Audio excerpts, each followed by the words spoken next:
Olá, pessoal!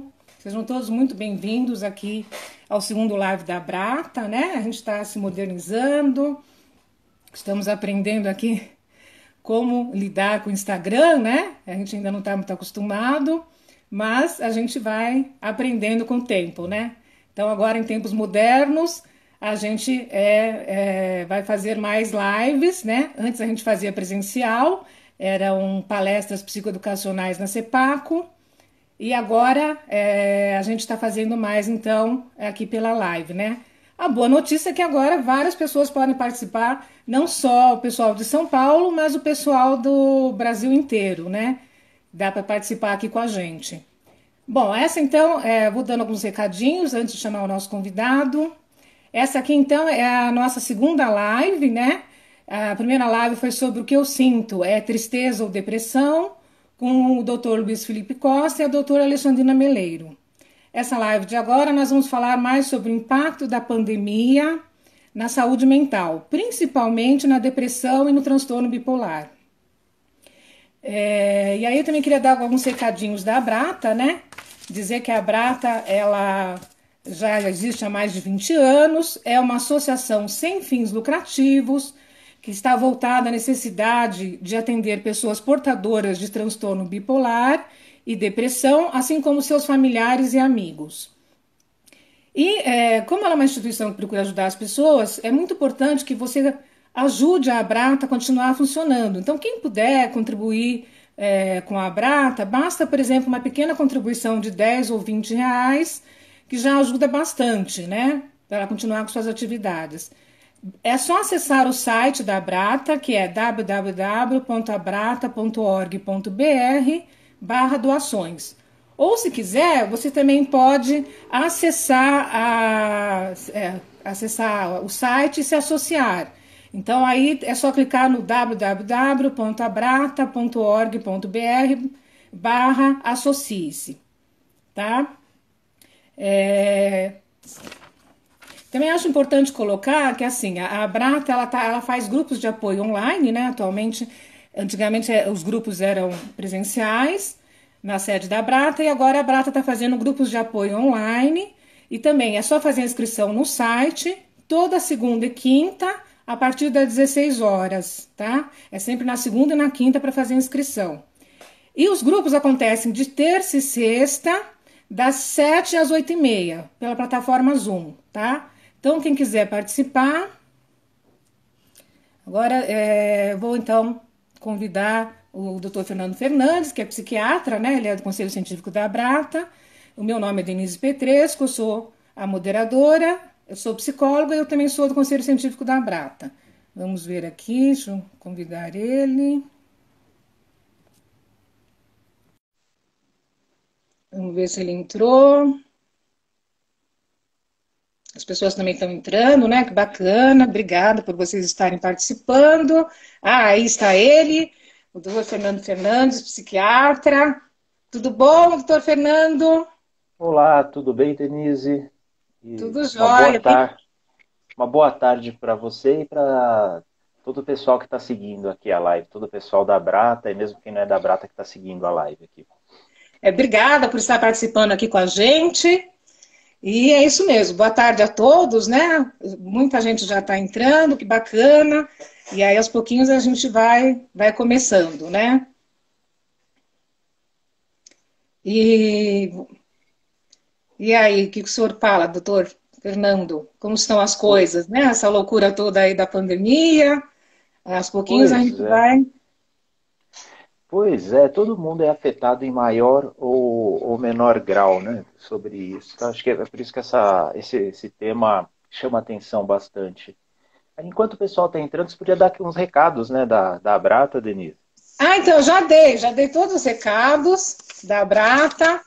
E eu só queria falar realmente assim, então, enquanto isso, que para as pessoas, né, eu sou uma pessoa otimista, para as pessoas pensarem mais positivo, pensarem que vai dar tudo certo, né, que uma hora isso vai passar, que a gente tem que sempre acreditar que as coisas vão melhorar.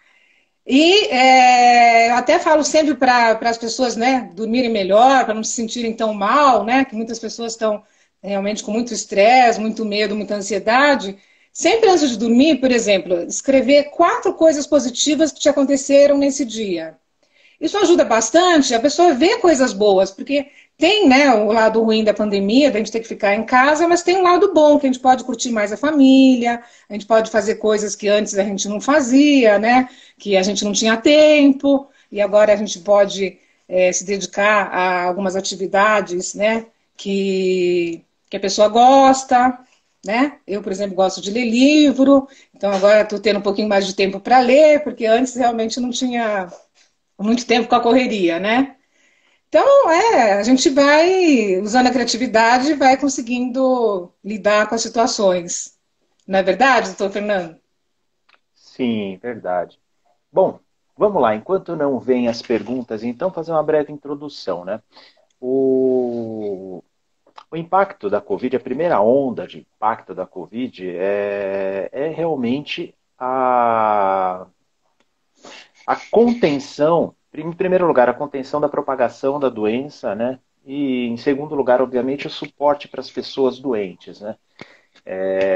Apesar de não ser uma doença que o índice de hospitalização é muito grande, mas com uma doença para a qual a gente não tem imunidade, não tem vacina, muitas pessoas contraem, e mesmo que uma minoria das pessoas tenha que ser hospitalizada, e uma minoria menor ainda tenha que ir para um suporte mais avançado, né, de suporte à vida, e para uma UTI, algum requerer, né, uma assistência mais complexa, enfim, é uma minoria, mas essa minoria numa população, né, uma população grande acaba demandando bastante recurso. Desse modo, toda a atenção e recursos nessa primeira onda da pandemia foi para isso, medidas para se evitar um alastramento grande da doença e medidas para dar suporte para as pessoas que estão doentes, né? Mas uma coisa que já vem acontecendo de forma subjacente, que já está sendo muito sentida, é o impacto na saúde mental e emocional das pessoas e das famílias, né? Esse impacto já está sendo percebido, e ele vai se impor na segunda onda. Eu digo assim, ó, a segunda, eu não, como médico psiquiatra, não estive no combate na primeira onda da epidemia, mas subjacente já está subindo a maré e a segunda onda que virá, certamente um dos fatores vai ser a saúde mental e emocional das pessoas, né? E aí, o que mais impacta na saúde emocional das pessoas? Primeiro, o próprio medo com relação à epidemia, né? O medo com relação à epidemia. E, em segundo lugar, as consequências do isolamento.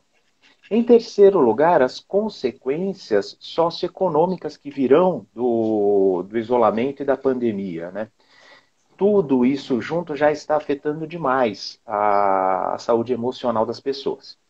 Dados preliminares que estão vindo, né? 2 lugares que já estão vindo bastante dados preliminares são Índia e China. Em terceiro lugar, da Inglaterra também já está vindo, Itália, mas 2 países que já têm alguns dados, né, publicados com maior relevância são Índia e China. Por quê? Porque a China, onde foi tudo começou, a Índia é um país muito populoso, de dimensões continentais, assim como a China, e alguns dados já vêm, né? Talvez um país importante que já estão pipocando alguns dados também é a Itália e depois Reino Unido. Bom, e o que os dados dizem? 3 tipos de sintomas já apareceram bastante, né? Sintomas depressivos aumentaram demais, né? Eu já vi dados de estudos apontando até 48% da população apresentando sintomas depressivos. Já vi outros estudos, 22%. Então, os dados diferem muito, mas olha, vamos colocar assim, 22 a 48% das pessoas apresentando sintomas depressivos, né? Esse mesmo estudo que trazia 22% das pessoas apresentando sintomas depressivos, mostrava por volta de 19% das pessoas apresentando sintomas ansiosos. Insônia, muito comum também. Essas 3 categorias de sintomas, né, que estão relacionados, né, inclusive, né, esses 3, né, sintomas depressivos, sintomas ansiosos e insônia. os dados, eles são bastante incipientes. Por quê? Porque, como eu falei, todo o esforço de pesquisa, de assistência, de contenção dos danos foi com relação ao Covid, foi com relação à doença infecciosa, né? Então, esse é um dos fatores que fez assim, olha, os esforços em pesquisa, em recursos humanos, né, foi para pesquisa e assistência com relação à infecção. Esse é um dos fatores que fez com que os dados e a atenção à saúde mental ficassem um pouquinho de lado, né? E outro fator é a própria falta de capacidade de se coletar bons dados, né? Porque bons dados em saúde emocional e psiquiatria exige análise, exige contato, exige conversa com o paciente, né? Os dados que foram coletados da maneira que foi possível, né? Quase a totalidade dos estudos foram o quê? Ou com pessoas que estavam internadas, né? Ou à distância. Ou à distância. Então, os dados, eles ainda são incipientes, a qualidade dos dados não é a melhor, mas já aponta algo que salta aos olhos mesmo, né? Aumento dos sintomas depressivos, aumento dos sintomas ansiosos, aumento da insônia. Outras coisas que estão acontecendo que saltam aos olhos, né? A Denise estava falando sobre a oportunidade de conviver mais com a família, né? Mas alguma família que já estava com algum desentendimento, as coisas pioraram, né? Então, violência doméstica piorou, desentendimentos familiares também pioraram. Na China já foi constatado um aumento, por exemplo, do divórcio já. Então, enfraquecimento dos vínculos foi outra coisa que piorou. Muitas pessoas isoladas. Então, e até colocar mesmo, que já tem bastante gente entrando. Então, obrigada, Luacis 24 que entrou, Iracide Azevedo, Taigô Gonçalves. E olha, uma pergunta realmente que o pessoal está fazendo bastante mesmo é como que essa pandemia tem afetado os relacionamentos, né? Que é isso que você está colocando da questão familiar mesmo. Pois é. O que os dados já mostraram, por exemplo, na China houve aumento de divórcios. Já está sendo constatado o aumento da violência doméstica, por exemplo, né? Então, algumas famílias, felizmente, a gente vê uma coisa bonita que a possibilidade de conviver trouxe união. Mas famílias que já tinham laços ou relacionamentos algo disfuncionais, parece que isso piorou durante a pandemia, né? Piorou devido ao isolamento, né? E são dados bastante tristes isso, né? Porque quem trabalha com saúde emocional, saúde mental, com psiquiatria, psicologia, sabe que o fortalecimento dos vínculos, dos laços, a funcionalidade dos laços é um fator protetor para vários transtornos mentais, para depressão, para desencadeamento de crises, um transtorno bipolar, para proteção contra suicídio. Vínculo, eu costumo dizer que tem dois pilares da prevenção de suicídio. Um dos pilares é o reconhecimento e tratamento precoce das doenças psiquiátricas. E o outro pilar é o fortalecimento dos vínculos. Vínculos bons protegem contra suicídio, né? E o enfraquecimento dos vínculos, ou a deterioração dos vínculos, é um fator de risco, né? Então, esse é um dos ingredientes. Eu nas entrevistas, eu estou chamando assim, né? A pandemia é um verdadeiro caldeirão de bruxa para o desencadeamento, para o recrudescimento dos transtornos psiquiátricos e para o aumento do risco de suicídio, né? Então, a deterioração dos vínculos e o enfraquecimento dos vínculos é um ingrediente a mais nesse caldeirão de bruxa aí. Sem contar que o isolamento dos idosos já foi... nem é um problema. Na Itália, por exemplo, já foi registrado aumento do suicídio em idosos, né? Porque os idosos estão... Normalmente já é uma população que tende a ficar mais isolada em muitas famílias, infelizmente. E com uma coisa até que paradoxal, né? Porque o isolamento físico, por um lado, protege os idosos. Porém, o isolamento afetivo prejudica o emocional e a saúde mental dos idosos. Não, exatamente. Por isso que é importante, né? A família ligar, mandar o WhatsApp, falar pelo menos por vídeo, né? Porque é o que você colocou, né, doutor Fernando? O isolamento, na realidade, é um isolamento social, mas não é um isolamento afetivo. Quer dizer, as pessoas Elas não podem visitar, mas é extremamente importante manter o contato direto, né, com esses familiares para eles não se sentirem tão sozinhos e não aumentar a depressão, né? Pois é. Então, acho que um primeiro recado que pode ficar aqui de manejo da saúde mental durante a pandemia olha, isolar fisicamente às vezes é necessário, mas isolar afetivamente é sempre, a gente tem que evitar, né? Então, o apoio afetivo, ele é sempre necessário. Isolar fisicamente às vezes é necessário, mas os vínculos afetivos sempre devem ser fortalecidos. Felizmente a tecnologia permite isso hoje em dia, né? Então, É verdade. eu acho que é possível a gente manter o apoio e manter os vínculos mesmo à distância. Isso tem que ser preservado. Tome atenção, Olha, tem então, para outra os seus pergunta aqui, familiares que estão um pouco que a mais pessoal também está isolados. colocando. Ó, tô Fernando, também tem outra pergunta que o pessoal está colocando. Quais são os grupos mais afetados, né? A gente falou do idoso. Ah, os grupos mais afetados, né? Muitos são os grupos assim que merecem uma atenção maior. Um eu já falei que são os idosos, né? Os idosos, eles já têm uma dificuldade maior com qualquer mudança, né?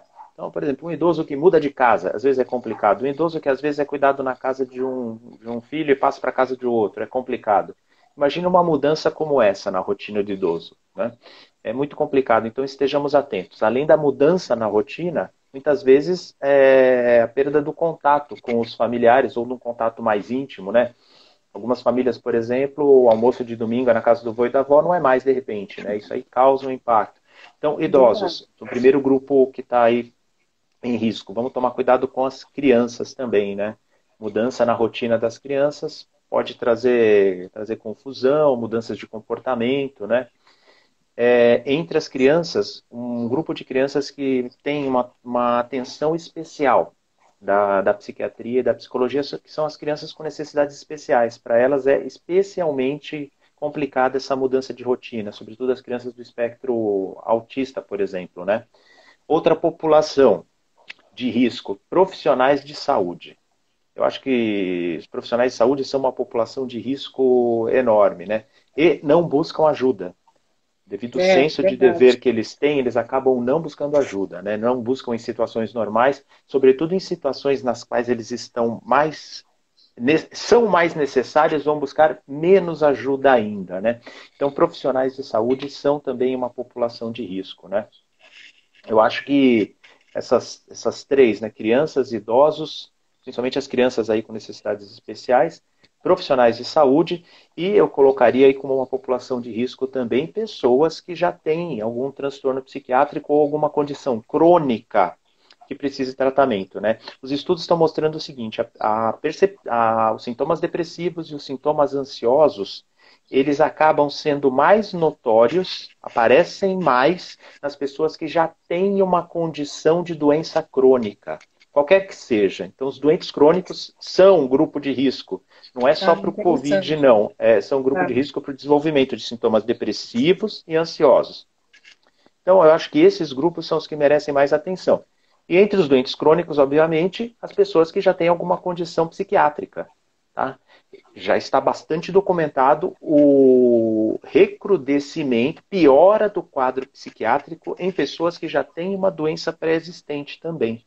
Então, também são grupo, obviamente, o grupo de risco. Né? E aí, pessoal, até falar se vocês quiserem, pode ir mandando mais perguntas, mas também tem uma pergunta aqui, então, o que que as pessoas podem fazer, doutor Fernando, para melhorar, né, para diminuir a ansiedade, para diminuir a depressão? Olha, isso aí varia muito, é uma pergunta genérica, né? E varia muito de pessoa para pessoa isso, né? Então, mas eu posso dar algumas dicas que também são gerais, né? Muitas pessoas, por exemplo, ficam ansiosas com notícias. Então, o primeiro passo para perceber, assim, para lidar com uma emoção, é perceber de onde essa emoção vem. Aliás, eu diria um passo anterior a esse ainda é perceber a emoção, né? Então, pô, Exatamente. estou aqui ansioso. Peraí, tá. Então reconhece que você está ansioso, respira fundo, não reage de imediato e fala assim, por que que eu estou ansioso? Sempre tem um pensamento ligado à emoção, mesmo que a gente não perceba. Muitas vezes você está ansioso porque você, por exemplo, viu uma notícia, está vendo muita notícia, está sendo bombardeado por um monte de notícia. Tem um paper que eu li que fala, usou até um neologismo, que ele fala que além da epidemia tem a infodemia, né? Uma epidemia de informação. É, tem gente que exagera, né? O pessoal quer ouvir tudo quanto é noticiário, todos os jornais, revistas, aí realmente a pessoa fica só É, pensando na doença, né? pois é, uma dica que eu dou é, meu, separe um tempo para fazer isso na tua rotina, né? Separe um tempo para fazer isso e escolhe os meios de comunicação adequados para fazer isso, um ou dois. Mais do que isso, o que, que eu indicaria? Conversar com uma ou duas pessoas de sua confiança para discutir, né? Porque tudo tem que ser também visto com um senso crítico, né? Então, é o que eu recomendaria se essa é a sua fonte de ansiedade. Agora, para muitas pessoas, a fonte de ansiedade é pegar a doença. Aí você Verdade. reconhece, estou ansioso por quê? É porque eu estou com muito medo de pegar a doença. Tá. Nesse caso, você tem que pegar esse pensamento e questioná-lo. Tudo bem, então eu estou com medo de pegar a doença. O que eu posso fazer para não me contaminar? Tomar as medidas adequadas, não me expor desnecessariamente. Estou fazendo isso? Sim. Então, a gente tem que se apegar nessas situações mais difíceis ao que está ao nosso controle. Em situações de muita incerteza como essa, a gente tem que se apegar no que está no nosso controle. Tá, eu estou com medo de contrair a doença. O que eu posso fazer? Me isolar se for possível.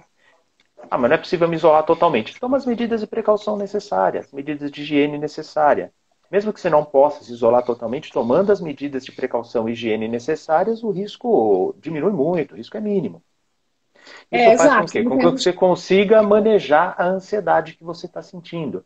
Ah, estou com medo de contaminar a minha família. Tudo bem, eu estou tomando os cuidados com a minha família, com meus pais, com aquela pessoa que tem o diabetes, que já tem fatores de risco, que estão no grupo de risco, estou tomando as condutas adequadas? Estou. Então não há tanto motivo assim para eu ficar tão ansioso.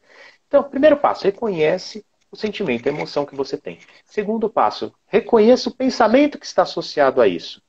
Porque querer controlar a emoção é muito difícil. Você tem que controlar o pensamento que está ligado à emoção. Questione esse pensamento que está gerando essa emoção negativa sua. Aí a gente vai ver que muitas vezes com a informação adequada, avaliando a realidade de uma maneira adequada, diminui aí a perturbação emocional, diminui a ansiedade, a angústia, o que só vai te fazer bem para o seu bem-estar e também para a sua imunidade, inclusive, né? É, e aí só reforçando um pouquinho, né, aquilo que você colocou, então, basta cada um fazer a sua parte, né, usar máscara, usar álcool em gel, na medida do possível, né, por enquanto ficar mais em casa. Exatamente, né? Eu nem vou entrar no mérito se você acha que tem que isolar, que não tem, que isso aí virou também uma briga política ideológica boba, né? Acho que ninguém ganha ficar entrando nisso. Mas eu digo o seguinte: pode se isolar? Se isola. Poxa, você não pode se isolar totalmente, porque tem que exercer alguma atividade, tem que sair para cuidar de alguém, tem que fazer compra, etc. Enfim, vai de cada um. Mas toma as medidas adequadas, evite uma aglomeração, use máscara, lave as mãos frequentemente, use álcool gel, não coloque a mão no rosto, e assim por diante. É o que está no nosso controle. Olha, se a gente conseguir se apegar ao que está no nosso controle, 90% da ansiedade que a gente vive na vida, ela diminui. Verdade. E para depressão, o que pode ajudar? Por exemplo, fazer exercício físico, né, tomar sol, o que mais? Tá. Existem muitos fatores, né, que alguns fatores são decorrentes do medo da epidemia, algumas alterações psicológicas, outras alterações psicológicas e psiquiátricas são decorrentes da mudança da rotina, né? A gente tinha uma rotina, por exemplo, hoje eu estou olhando aqui pela janela, está um dia tão bonito, né, num sábado como esse. É, Num dia bonito assim, por exemplo, a essa hora, eu já teria saído, já teria treinado jiu-jitsu, já teria visitado os meus pais, já teria comido um almoço com eles. Não, mas estou aqui em casa o dia todo, né? Não que eu não esteja produtivo e fazendo coisas importantes, né? Inclusive estamos aqui fazendo a live. Mas assim, essa mudança na rotina que a gente tem, ela é um fator precipitante, né? Então, a primeira coisa que eu diria para a gente manejar os sintomas depressivos é manter a rotina. Eu acho que você não precisa se preocupar e estressar de ficar tão produtivo numa época dessa. Eu vejo muita gente aí nas lives, produtivo, tem que fazer ginástica o dia todo, e live de ginástica e não sei o quê, e como produzir em casa, e como, sei lá. Eu acho assim, se você consegue se manter produtivo, isso é ótimo, mantenha-se produtivo. Se você não consegue se manter tão produtivo, até porque a sua atividade é mais difícil, porque você não conseguiu bolar alguma coisa para fazer ainda, pelo menos mantenha a rotina. Dicas básicas e simples: horário de acordar. horário de dormir, horário das grandes refeições, por exemplo, só isso já ajuda bastante a você manter a sua rotina. Estabeleça um cronograma não rígido, né? E eu não vou propor aqui, cada um encontra o seu, algo não rígido, mas com alguma atividade mais produtiva durante o dia, doutor, mas eu não posso trabalhar. Põe uma leitura, um estudo, colocar alguma coisa que precise em dia, uma tarefa doméstica, põe um período para lazer. Ficar na frente da tela todo dia também, o dia todo não é legal. Ficar vendo Netflix ou coisa parecida. Mas separa um tempo para o teu lazer também. Então, tempo para fazer alguma coisa produtiva, qualquer que seja. Não precisa ser necessariamente para ganhar dinheiro. Tempo para fazer alguma coisa de lazer, tempo para conversar com a família. Não precisa ser uma coisa rígida, mas de modo que você mantenha a rotina. Então, essa é uma dica, né? Manejo de emoções é outra dica também, né? Sentiu alguma angústia, sentiu alguma tristeza, procura ver o pensamento associado, procura conversar com esse pensamento, né? Fortaleça os seus vínculos, né? Nada é mais importante agora do que não perder e fortalecer os vínculos da maneira que for possível. Tome cuidado com alimentação, consumo de álcool, né? Alimentação muito desregrada, consumo de álcool aí, que podem ser consequências da falta de rotina da situação. O álcool pode ser usado para alívio do estresse, para alívio da angústia de uma maneira disfuncional, né? A gente tem que e na medida do possível também procure manter alguma atividade física, né? Nem que seja no lar, no teu condomínio, ou se o teu bairro é bem tranquilo à noite, não tem ninguém na rua, também não há problema você sair para fazer uma caminhada, ou um Cooper, desde que não encontre ninguém, não há muito problema nisso. Então procure manter também alguma atividade física. Então essas são as dicas básicas aí para evitar os sintomas depressivos, seja o recrudescimento de sintomas depressivos em alguém que já tem uma depressão crônica, ou seja o surgimento aí de novos sintomas. Você colocou muito bem, né? Não ser tão perfeccionista. Às vezes as pessoas se cobram muito, acham que, né, tem que conseguir fazer tudo e mais um pouco, e às vezes, né, a gente não consegue. Então tem que também não se cobrar tanto, fazer o que dá para fazer. E também é importante também tomar sol, né? Parece que até o pessoal está colocando aqui também ajuda, né? Ah, sim. Tomar sol ajuda para a saúde física em geral. Ele não é específico para depressão, mas a luz solar ajuda a manter a rotina também. Então, se você se propõe a acordar a determinada hora, tal da manhã, acorda, abre as janelas, se expõe ao sol. Se a tua casa bate sol, tomar um pouquinho de sol também é necessário e faz bem. Então, o sol tem dois efeitos, né? Tomar o sol é importante, principalmente por causa da vitamina D, e ele tem um efeito legal também para o nosso despertar e para manter a nossa rotina, o nosso chamado ciclo circadiano de funcionamento, né? Que é nossas 24 horas do nosso organismo, tem muita coisa acontecendo de forma cíclica, né? E o sol ajuda nisso. Então, acordou, não liga o celular e fica vendo as coisas, não. Acordou, abre a janela, já se expõe ao sol e começa o dia. Isso, Depois, se você quiser, vai exatamente. até dar uma olhada no celular. Isso, primeiro, né? Abre o sol, deixa ele entrar na sua vida, pensa mais positivo. E realmente essa frase é importante. Vai dar tudo certo, a gente tem que acreditar mesmo. Uma pergunta também que o pessoal está fazendo por exemplo, né, em relação aos serviços de saúde mental, as pessoas têm encontrado acesso aos serviços, parece que está um pouco difícil, né? Como é que está Tá, essa parte? tá. Infelizmente, isso aconteceu no mundo todo, viu? No mundo todo, né? Um estudo com jovens ingleses, por exemplo, jovens abaixo de 25 anos ingleses, né? Pegaram jovens que já tinham uma condição psiquiátrica pré-existente. 83% sentiram piora durante a epidemia, né? 83% sentiram piora. E 26%, aproximadamente um quarto, não encontrou acesso ao serviço de saúde mental. Aí É vários são isso? os motivos, né? Alguns eu já falei.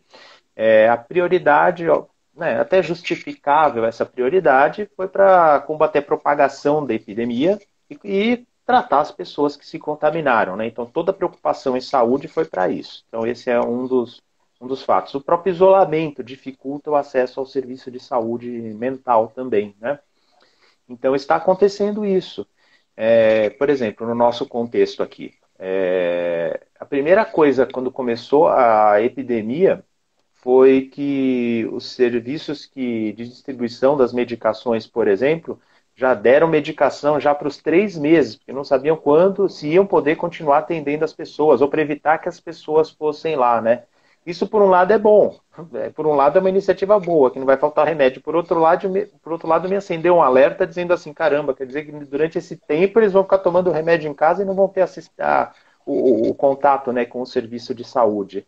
Então, É, Denise, essa é uma preocupação aí que apareceu nas perguntas e tem acontecido não é só no Brasil, não, é no mundo todo. E como eu disse, ela por um lado é compreensível, mas por outro lado é um grande problema. É o que eu estou falando, sabe? Essa segunda onda vai aparecer, ela já existe. Essa demanda pelo serviço de saúde, essa piora dos quadros, surgimento, e eu falei só de piora dos quadros, né? O surgimento de novos, a eclosão de novos casos e o recrudescimento de quadros crônicos que já existiam já está acontecendo, isso já está notório e isso aí vai vir à tona, já está vindo à tona, né? Vai vir na segunda onda da pandemia. E olha, não é exclusividade da saúde mental, né? Eu gosto sempre de dizer que psiquiatria não é uma especialidade médica como qualquer outra. Outras duas que os especialistas já estão alertando bastante, pessoas com câncer, a oncologia, muita gente não está se tratando adequadamente durante a epidemia, pelos mesmos motivos, falta de acesso, etc.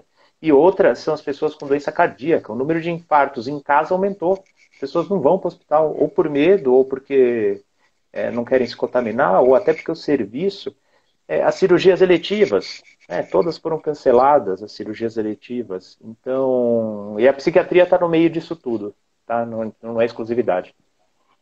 talvez seja até bom falar, já que tem essa dificuldade, né, na psiquiatria, infelizmente essa parte de saúde mental está um pouco a desejar com essa loucura toda, né, essa questão da pandemia, que os psiquiatras estão atendendo, parece que online, né, quer dizer, as pessoas podem procurar, que elas conseguem atendimento. Assim, o CFM, o Conselho Federal de Medicina, fez uma.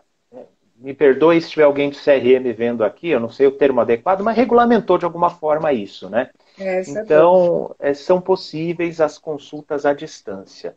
Eu não sei no serviço público como que isso está acontecendo, né? E como está o acesso. E quando eu digo eu não sei, é porque assim é um negócio tão capilarizado, né? Em cada cidade funciona de um jeito, em cada distrito de cada cidade funciona de um jeito. Então, mas assim, muitos psiquiatras, assim como psicólogos, estão trabalhando à distância nesse período e alguns estão trabalhando pessoalmente também, né? Então, a busca, havendo recrudescimento de sintomas, havendo alguma crise, risco de suicídio, enfim, ainda que esteja dificultado, a gente precisa buscar um tratamento, precisa buscar um auxílio profissional. Não, exato. E aí, realmente, nesse primeiro momento, nem que seja realmente online, mas as pessoas não podem parar o tratamento, né? Que essa também é uma outra preocupação, que como fazer para não parar o tratamento, para não piorar os sintomas, né?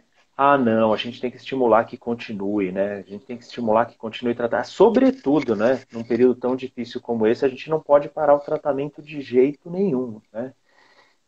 Parar, e tanto o tratamento medicamentoso como psicoterápico, ainda que não seja o ideal fazer uma terapia à distância, ainda que não seja o ideal fazer uma consulta à distância, mas pode ajudar muita gente sim. Se é o que é possível agora, vamos fazer, né? Vamos usar esse recurso. Exato. E ó, outra pergunta também é assim, quais são os principais fatores durante a pandemia? Os fatores de complicação, Exato. acho que são esses que eu já citei. Assim, um dos fatores é o mais óbvio, que é o medo, né, a respeito da doença, né? É o medo a respeito de contrair a doença. E, curiosamente, sabia que entre profissionais de saúde o medo de contrair a doença não é o principal medo? Não é o principal fator de estresse. O principal fator de estresse é o medo, é a consequência disso, que é o medo de levar a doença para a família, né? Então, eu acho que é o medo com relação a si e, principalmente, para quem é pai e mãe de família, é com relação à família, né? Esse é o principal dos medos, né? Então, esse é um dos fatores que eu acho que é mais importante. Gera muita ansiedade. Mas não é o principal. Não é o principal. Eu acho que o isolamento, a mudança da rotina é fundamental como um fator estressor, né? Muita gente já não aguenta mais essa rotina. E aí que fica o alerta, né? Aí que fica o alerta. Se você conseguir se isolar, se isole. Se você não quer se isolar, ou não consegue se isolar, ou não pode se isolar, não vou entrar nesse mérito, não vou. Mas tome todas as medidas adequadas, né? Tome todas as medidas adequadas de proteção, de higiene, usar máscara, lavar a mão. Então, acho que esses são os dois principais fatores. O terceiro fator é esse que eu acabei de citar também, a falta do acesso aos serviços de saúde. E assim, inúmeras outras coisas circundam esses três fatores, que eu falo, como conversamos aqui, o enfraquecimento dos vínculos é uma coisa importante, né? O Também. enfraquecimento dos vínculos, dos laços, a deterioração dos vínculos é uma coisa importante. E aí, somando tudo isso, né, é como eu falei, é um caldeirão de bruxa aí para o recrudescimento. Então, de aparecimento de sintomas depressivos, recorrências aí de episódios em pacientes bipolares, e, bom, crises de pânico e assim por diante, né? Os principais sintomas mesmo são esses, né? Dados sobre bipolares não apareceram ainda, porque os dados são muito incipientes. Dados que apareceram são dados bem genéricos, né? Que são aumento dos sintomas depressivos, aumento dos sintomas ansiosos, aumento da insônia. Por outro lado, do ponto de vista de relacionamento, né? Deterioração dos vínculos. Na China, por exemplo, houve aumento dos divórcios, né? E aumento da violência doméstica. São coisas que tristemente estão acontecendo.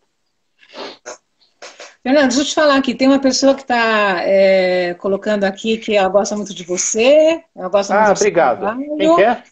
quer? Tá escrito NMD Rose, ela não colocou realmente o nome dela, mas ela está dizendo que ela gosta muito do seu trabalho.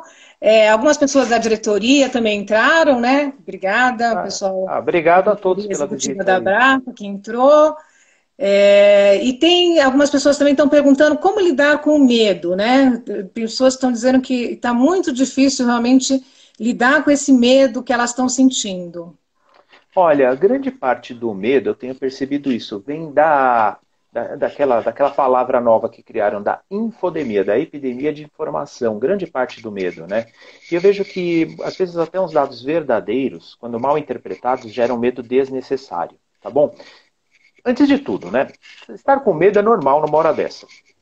Todo mundo tem. Seja medo de se contaminar, medo pelos familiares, medo pela situação econômica que vai vir pela frente, medo por um monte de coisa. Então é normal sentir medo. Acho que quem não está sentindo medo algum está um pouco fora da realidade. O problema é o que fazer com esse medo. Esse medo não pode te paralisar, não pode te impedir de seguir em frente, não pode te impedir de ver coisas boas e não pode fazer você sofrer demais. Esse é o ponto. E eu percebo que muito do medo vem da interpretação errada de alguns fatos que são verdadeiros, né? E são bombardeados tão intensamente que a gente não consegue fazer uma análise crítica. Por exemplo, eu já vi gente apavorada, eu vi um repórter perguntando na coletiva de imprensa do governo do estado com a voz embargada, quase chorando, perguntando assim, olha, ouvi dizer que a maioria da população vai ter contato com o vírus antes de passar tudo isso. Olha, eu queria que vocês comentassem, porque as pessoas estão em pânico. Quando ele falou pessoas, ele estava dizendo, eu mesmo estou em pânico. Ele estava com a voz embargada. Então, é uma informação correta? É. É uma informação para gerar pânico? Não, porque é assim com qualquer doença para a qual a gente não tem uma vacina, né? Assim, grande parte da população é uma doença contagiosa, de fácil contágio, né? Não é da doença mais contagiosa do mundo, mas é uma doença bem contagiosa. E acontece isso, né? Muitas pessoas têm que ter contato até que a epidemia cesse. Mas a grande maioria das pessoas vai ter sintomas leves. Bom, uma minoria vai ser assintomático, uma grande maioria terá sintomas leves. Aí algumas pessoas terão sintomas mais fortes, mas que não precisarão hospitalização, ou uma minoria hospitalizada, uma minoria maior ainda vai precisar de leitos de UTI, e uma minoria maior ainda vai vir a falecer, como acontece com qualquer doença. Então, só que no contexto que a gente está, esse fato, que é um fato verdadeiro, é um fato da vida, acontece com qualquer doença, né? Toma uma proporção de medo enorme. Isso, exatamente. Você entende? E aí um dado que é verdadeiro, que não é para gerar pânico nenhum, gera pânico até numa pessoa super bem informada, que é um jornalista, né? Então, é isso. Aquilo que eu falei. Veio o medo? Qual o pensamento que está gerando esse medo? O pensamento é essa informação. Vamos conversar sobre essa informação também. Sabe, chegou num absurdo que a gente vê assim, meu Deus, eu tô com medo porque o pico da curva é inevitável. Eu falei, meu Deus, os casos sobem e depois caem. Então, em algum momento vai ter um pico. Não é motivo também, né? E aí, por isso que eu falo que escolher bem os canais de informação e as pessoas para você conversar, para discutir, é legal para diminuir o medo, né? A questão do pico é só uma. O sistema de saúde tem que aguentar para as pessoas não morrerem na calçada, o que seria muito triste, uma tremenda catástrofe humanitária. Felizmente, até agora isso não aconteceu. E alguns lugares isso foi mais grave, lugares que já eram deficitários antes, né, de serviços de saúde.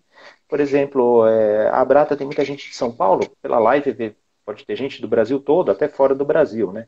Mas falando aqui de São Paulo, que é um lugar que eu tenho mais contato e observo mais, não vai acontecer isso. Não vai, definitivamente. Os hospitais públicos estão enchendo, mas os hospitais particulares estão ociosos, já estão absorvendo pacientes, não vai acontecer isso.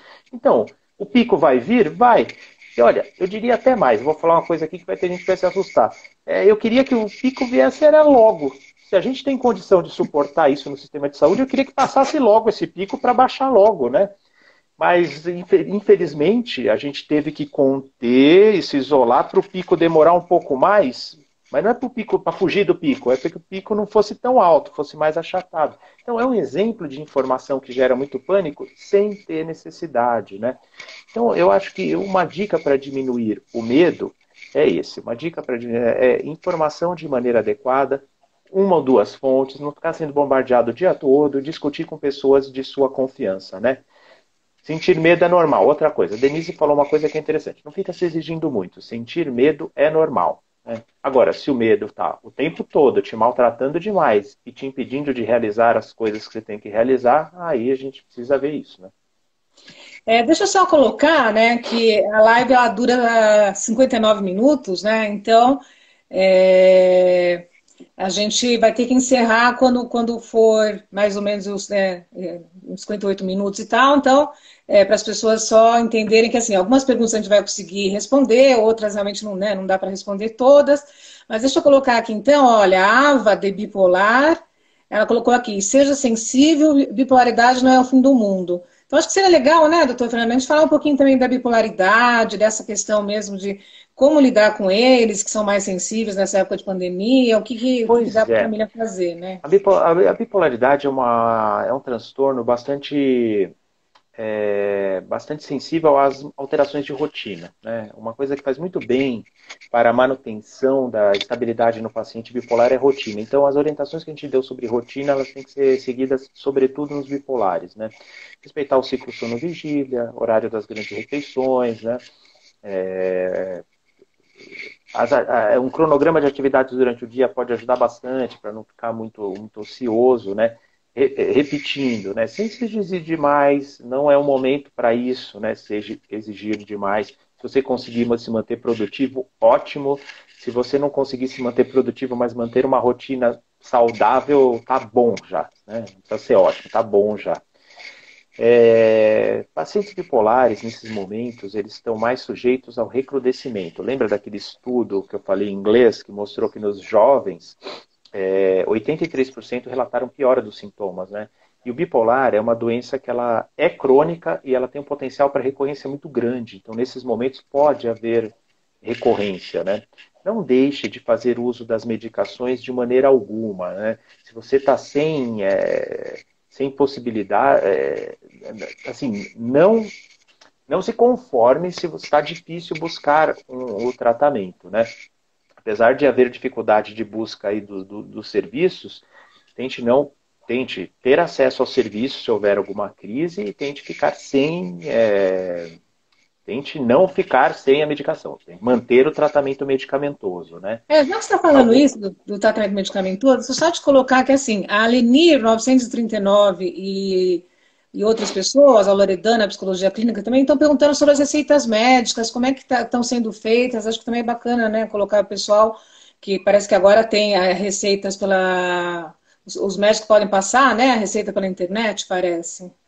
Então, a consulta pode ser por telemedicina agora e as receitas elas também podem ser fornecidas à distância, né? O médico tem que ter uma certificação digital e há meios agora para fornecer a receita à distância, a pessoa pode comprar em qualquer farmácia, né?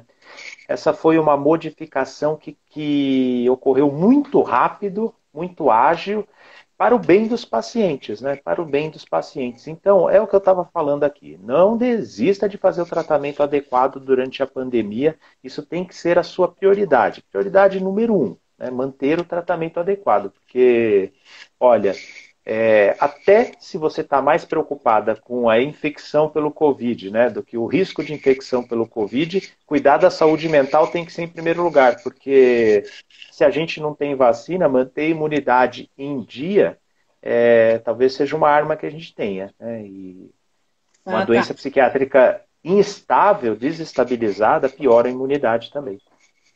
Algumas pessoas estão perguntando aqui sobre as crianças, né? Como você chegou a falar das crianças como público de risco, para algumas mães, né? Querem saber o seguinte: como fazer com excesso de tarefas domésticas, né? Elas têm que conciliar a tarefa domiciliar, manter a rotina profissional, cuidar das crianças, enfim, como fazer para conseguir dar conta de tudo isso e não ficar tão ansiosa, né? E não ficar tão estressada. Mas que pergunta você me fez? Ô, Denise, ó, cuidar das crianças, cuidar da casa, tarefa profissional e não ficar estressada. Eu não sei, eu vou responder assim, não sei. Vocês são heroínas para mim, é só o que eu digo, né? É muito difícil mesmo. E fora que tem que se adaptar a essa coisa à distância que é diferente, que não é sentar, que nem era antigamente, sentar do lado com o caderno, né? Tem essa coisa à distância mesmo. Gente, tô brincando aqui, mas tô brincando, mas eu tô falando sério. Aí eu não sei o que dizer. Eu só tenho a dizer que vocês são heroínas e que mães sempre encontram um jeito. Aí eu vou falar um pouquinho, então. Eu acho que Aí acho que você pode falar da sua experiência aí, Denise. Como é que aquilo que tá? você colocou, que eu acho que é importante da rotina, né? Porque como realmente as mulheres estão sobrecarregadas, estão realmente com muitas atividades agora que elas têm que fazer, aí é importante realmente conseguir se organizar bem mesmo, fazer um planejamento, dividir os horários para conseguir dar conta, né? Então tem aquele horário mesmo de cuidar da casa, aquele horário de ajudar o filhote, aquele horário de fazer as coisas profissionais, né? A questão aí realmente é procurar se organizar e dividir os horários para conseguir dar conta. E lembrar aquilo que a gente já falou, né, doutor Fernando? Não dá para ser perfeccionista, claro que a pessoa não vai conseguir fazer tudo perfeito. Mas ela procurando fazer o melhor que ela pode, já está ótimo, né? Algumas coisas ela vai conseguir fazer melhor, outras não, né? Faz parte realmente numa situação de pandemia como nós estamos vivendo agora, que é tudo realmente diferente, né? Ninguém imaginou passar por essas coisas. Pois é, eu acho que sobretudo numa situação como essa, de extrema sobrecarga, tenha um pouco. É que mãe, em se tratando de filho, mãe não tem como não ser perfeccionista, mas não seja, né? Entenda que você tem os seus limites, né? Vai faltar um pouco com a casa, talvez vai faltar um pouco aí em ajudar os filhos, talvez falte um pouco profissionalmente, aí um cronograma ao longo do dia, repito, não para ser seguido de maneira rígida, mas para possibilitar a sua organização, pode ajudar bastante, como a Denise falou. Tá, deixa eu colocar então só mais algumas aqui para a gente ir terminando. A Kátia Oliveira falou o seguinte, que ela tem crises de ansiedade, inclusive já teve todos os sintomas da Covid, mas todos psicossomáticos. O que fazer para minimizar esses sintomas? É o manejo da ansiedade que a gente vem falando, né? É o manejo de ansiedade. Olha, e também entender que é normal. A primeira coisa é entender assim, olha, é compreensível até certo ponto alguns sintomas.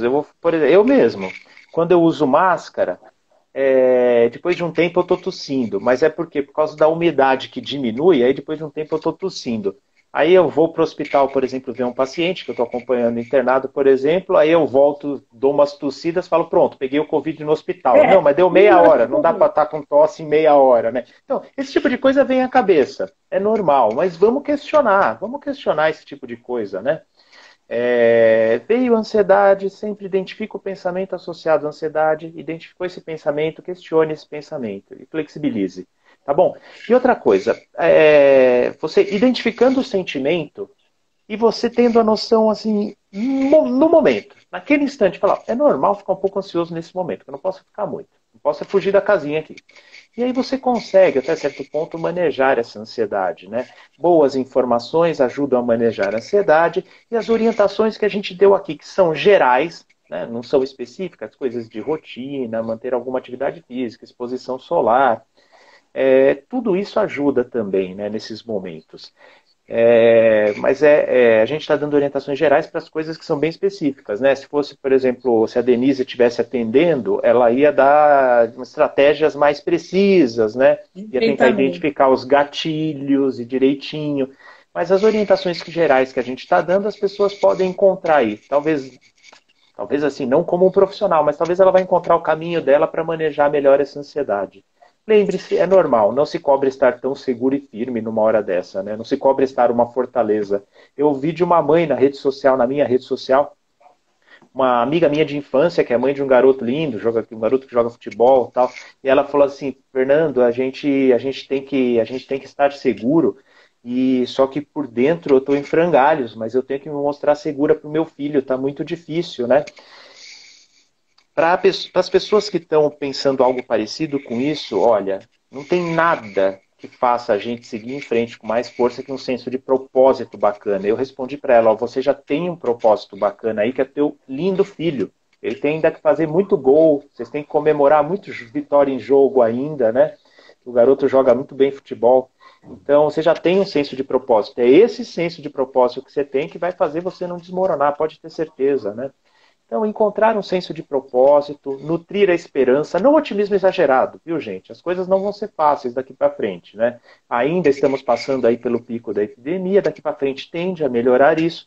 Depois disso, que nem eu falei, a situação de saúde emocional das pessoas vai estar numa situação de terra arrasada que a gente vai ter que lidar.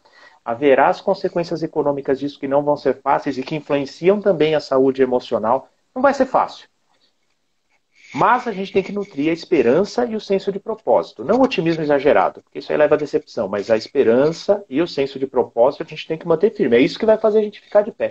E eu vou dizer, para 99% das pessoas que estão ouvindo, a gente está com 103 pessoas aí, então eu diria que aí 100 pessoas, ou 101, ou 102 talvez. Se eu perguntasse qual é o teu propósito em se manter firme nessa pandemia, o teu propósito vai ser uma pessoa. É meu filho, é o meu marido, é a minha família. Ou pode ter associado aí também alguns projetos de vida. Não, eu tenho que me manter forte, porque eu tenho que chegar lá em algum lugar, eu tenho que me manter bem. Enfim, encontre o senso de propósito e vamos em frente aí de forma inteligente, usando as estratégias que a gente comentou aqui e outras. Deixa eu só fazer a última pergunta, então, para a gente encerrar. Também queria agradecer que o pessoal do Conselho Científico também entrou, está participando aqui com a gente, então obrigada, Um né? abraço para todos. Um abraço, né? Algumas pessoas entraram também para participar. Tem uma pergunta aqui que eu acho importante colocar, que é assim, quem teve o Covid-19, por exemplo, né? Como é que faz? A pessoa pode continuar tomando medicação psiquiátrica ou não? O que acontece nesses casos? Olha, não tem nenhuma recomendação para parar. Não existe nenhuma recomendação genérica para se parar as medicações, né? Eu acredito que somente situações muito específicas que aí o infectologista ia pedir para suspender, né?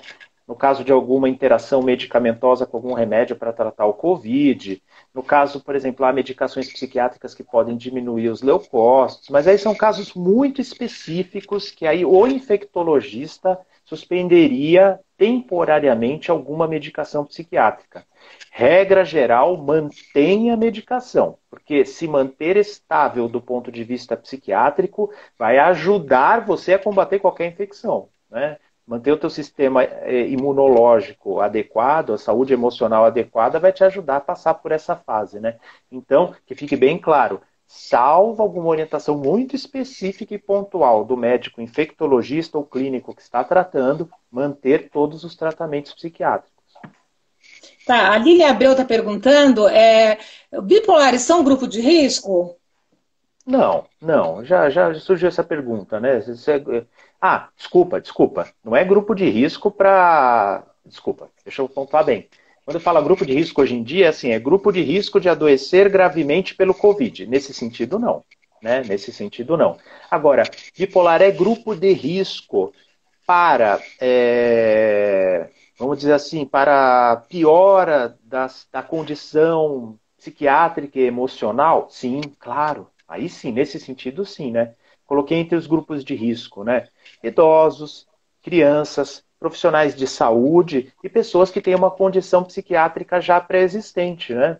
E entre as condições psiquiátricas pré-existentes, o bipolar é uma condição grave, crônica e com potencial para recorrências, recrudescimento.